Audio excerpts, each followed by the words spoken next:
10वें बंद में अल्लामा इकबाल कहते हैं, कौन सी कौम फ़कत तेरी तलबगार हुई और तेरे लिए ज़हमत कशे पेकार हुई। किसकी शमशीर जहांगीर जहांदार हुई, किसकी तकबीर से दुनिया तेरी बेदार हुई।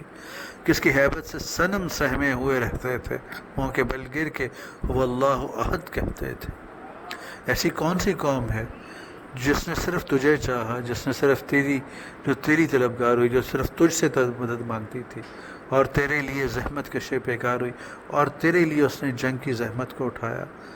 वो कौन सी कौम थी जिसकी शमशीर, जिसकी तलवार जहांगीर पूरे जहान पर हुक्मरानी करती हुई फैली हुई जहांदार हुई, जहान की मालिक बनी। तो पूरे जहान पर फैली हुई वो तलवार किसकी थी, वो जो सारे जहान की मालिक भी बन गई। किसकी तकबीर से दुनिया तेरी बेदार हुई। अल्लाह, वो किसने वो तकबीर का नारा लगाया था कि जिससे सारी दुनिया जो है आप बेदार हो गई। किसकी हैबत से सनम सहमे हुए रहते थे। वो किसका रौब था, किसका जलाल था, किसका दबदबा था, जिसकी वजह से मंदिरों के अंदर बुत जो है वो भी सहमे हुए रहते थे।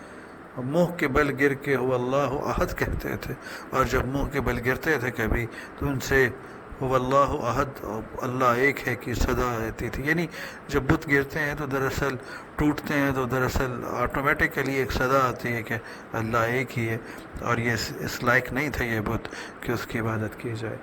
तो इस तरह अल्लाह वल्लाहु अहद की सदा आती है जब कोई बुत गिर के टूटता है।